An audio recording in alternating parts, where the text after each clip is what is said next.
मित्रहरू नमस्कार। न्यूज नलेजमा स्वागत छ। म करुण ढकाल। आर्थिक मामिलाबारे जानकार विद्वानहरूले नेपालीलाई सुनको थालमा बसेर भोकले रोइरहेको बाँदर भनेर तुलना गर्छन्। बाँदरसँग तुलना गरेको सुन्दा रिस पनि उठ्छ, तर यसो बुझी ल्याउँदा सही भनेका रहेछन् जस्तो पनि लाग्छ। किनभने नेपाल प्रकृतिले दिएको सम्पदाले निकै धनी छ, तर सदुपयोग गर्न नजान्दा सुनको थालमा बसेर रोइरहेको त्यही बाँदरको जस्तो हालत छ नेपालीको। मित्रहरू, सन्दर्भ जोड्दैछु नेपालकै सबैभन्दा ठुलो फलाम खानीको, जहाँ छ 83 खर्बभन्दा बढीको फलाम भण्डार।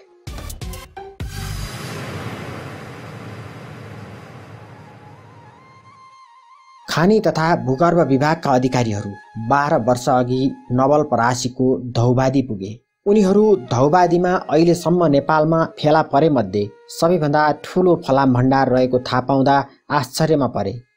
नपरुन् पनि किन, कोइला लगायतका खनिज खोज्न धौबादी पुगेका उनीहरूले एकै ठाउँमा 20 करोड टन फलामको सम्भावना भेटेका थिए। कच्चा फलामको भारतीय बजारलाई आधार मान्दा यो 83 खर्ब रुपैयाँ भन्दा बढीको भण्डार हो। यति बेला भारतीय बजारमा कच्चा फलामको मूल्य प्रति किलो 26 भारतीय रुपैयाँको हाराहारीमा छ। नेपालकै सबैभन्दा ठुलो फलाम खानी रहेको धौबादी नवलपरासी जिल्ला टुक्रिएपछि भने गण्डकी प्रदेश अन्तर्गतको नवलपुर अर्थात् पूर्वी नवलपरासी जिल्लामा पर्छ। यो खानी नवलपुरको हुप्सेकोट गाउँपालिका वडा नम्बर 5 स्थित धौबादी डाँडामा छ। उक्त खानीको फलाम व्यावसायिक ढङ्गले उत्पादनका लागि गरिएको परीक्षणमा उत्साहजनक नतिजा आएको छ। चीनको Sichuan institute of metallurgical geology and एक्सप्लोरेसनमा गरिएको परीक्षणले उक्त खानीबाट फलाम उत्पादन गर्न सकिने प्रमाणित गरेको छ।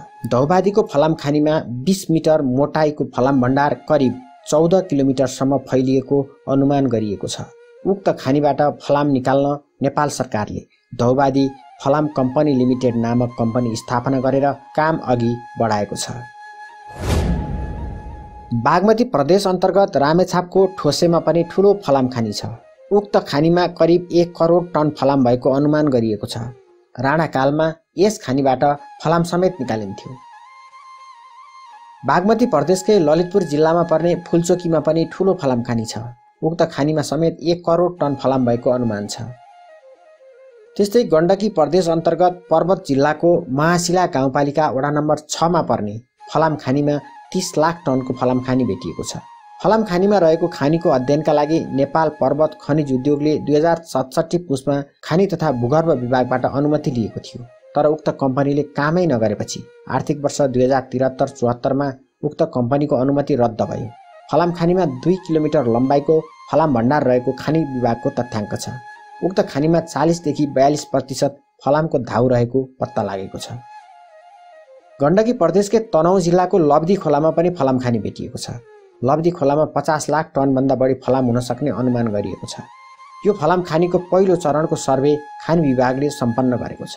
यी त भए हालसम्म भेटिएका ठुला फलाम खानी। यी बाहेक नेपालका विभिन्न ठाउँमा ससाना फलाम खानी पनि भेटिएका छन्। पूर्वी पहाडका 5 थर, सङ्खुवासभा, धनकुटा सहितका जिल्लामा पनि फलाम खानी रहेको सम्भावना देखिएको छ। बागलुङको बडीगाड गाउँपालिका 8 रणसीमा किटेनीमा पनि फलाम खानी भेटिएको छ। खानीको थप खोजतलासका लागि खानी विभागले निजी कम्पनीलाई अनुमति दिएको छ, तर खोजीमा खासै प्रगति भएको छैन। उक्त खानीमा 2 देखि 4 मिटर मोटाइ भएको करिब 4 किलोमिटर फलाम रहेको प्रारम्भिक अध्ययनमा पत्ता लागेको छ। यस्तै बझाङ जिल्लामा भेटिएको फलाम खानीको भने खानी तथा भूगर्भ विभाग आफैले अध्ययन गरिराखेको छ। जाजरकोटमा पनि फलाम खानी भेटिएको छ। उक्त फलाम खानीको अध्ययनमा निजी क्षेत्रका कम्पनीले अनुमति लिएको भए पनि कामै नगरी छाडेका छन्। रुकुममा भेटिएको फलाम खानीमा पनि निजी कम्पनीले 2 वर्ष काम गरेर छोडिदिए। प्रदेश नम्बर 1 को सङ्खुवासभा जिल्लामा पर्ने लुहाकोटमा 1 किलोमिटर लम्बाइ र 5 देखि 8 मिटर मोटाइको फलाम खानी भेटिएको छ।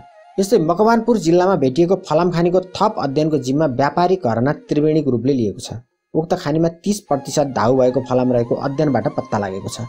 नेपालमा हालसम्म विभिन्न जिल्लाका 89 स्थानमा फलाम खानीको सम्भावना देखिएको छ। देशको आधा भूभागमा त अध्ययन हुनै बाँकी छ। सम्भावना देखिएका ठाउँहरूमा पनि कति परिमाण र कुन गुणस्तरको फलाम छ भनेर अध्ययन हुन सकेको छैन। फलाम विकास र औद्योगिक विस्तारको आधार हो।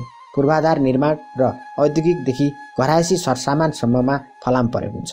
फलामको कमसल धाउ सिमेन्ट उत्पादन तथा भाँडाकुँडा बनाउन प्रयोग हुने किटका रूपमा उपयोग हुन्छ भने राम्रो र बढी प्रशोधन गरिएको फलामबाट इस्पात, स्टिल, छड इत्यादि बनाइन्छ।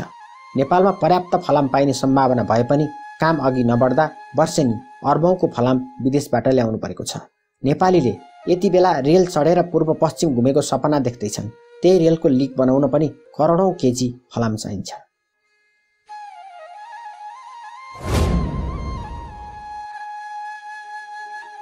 निर्माणसँग सम्बन्धित सामग्री उत्पादन गर्ने कम्पनीहरूले भारतबाट वर्षेनी अर्बौं रुपैयाँको फलाम र फलामजन्य वस्तु आयात गरिरहेका छन्।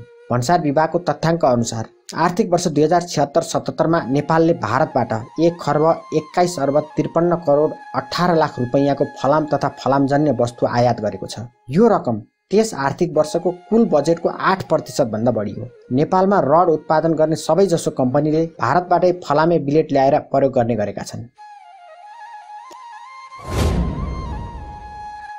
फलाम किन्दा 1 वर्षमै 1 खर्ब भन्दा बढी रकम विदेशी नै भए पनि नेपालमै रहेको फलाम उत्खननलाई सरकारले गति दिन सकेको छैन। बरु उहिले स्थानीयले आफ्नै श्रम र सिपमा फलाम निकालेर आफ्ना आवश्यकता पूरा गर्थे। राणाकालमा ठोसेमा खानी खनेर निकालिएको फलामबाट दैनिक 9 नाल बन्दुक बन्थे। ती बन्दुक नेपाल तिब्बत युद्धमा प्रयोग भएका थिए। त्यति मात्र नभई नेपालले मेड इन नेपाल बन्दुक तिब्बतलाई बेच्ने गरेको इतिहास पनि छ। पर्वत, बागलुङ, पाल्पा, तनहुँ, रोल्पा, चितवन, सिन्धुपाल्चोक, बैतडी, बझाङ, रामेछाप, जाजरकोट र काठमाडौँको फुल्चोकी लगायतका स्थानमा पनि उहिलेदेखि स्थानीय तवरमा फलाम खानी चलेका थिए। पछि ती सबै बन्द भए। पछिल्लो समय खानी उत्खनन गर्न अनुमति दिइए पनि विभिन्न समस्याका कारण सम्भव हुन सकेको छैन। खानी विभागले केही वर्ष अघि ठोसेमा फलाम उत्खनन गर्न नेपाल एन्ड चाइना मिनरल्स प्रणालीलाई जिम्मा दिएको थियो। पूर्वाधारको कठिनाई र आर्थिक सम्भावनाका दृष्टिले कम प्रतिफल दिने भएकोले उत्खनन गर्न नसकिएको सो कम्पनीले जनाएको छ। उता पर्वतको फलाम खानीका बासिन्दाले सित्तैमा 50% सेयर, सबैको बिमा र हरेकलाई रोजगारी वा बेरोजगारी भत्ताको माग गरेपछि खानी उत्खननको काम हुन सकेको छैन। अहिलेसम्म प्राविधिक कठिनाइका कारण पनि नेपालमा फलाम उत्खननको आर्थिक सम्भाव्यता कम थियो। नेपाली फलाम खानीमा फलामको मात्रा 60% भन्दा कम भेटिएको थियो। फुल्चोकी र ठोसेमा फलामको मात्रा 55% हाराहारी छ। फलामको मात्रा 60% भन्दा बढी हुने खानीलाई आर्थिक सम्भाव्यताको हिसाबले राम्रो मानिन्थ्यो। तर प्रविधिको विकासले फलामको मात्रा कम भएका खानीबाट पनि फाइदा लिन सकिने अवस्था आएको छ।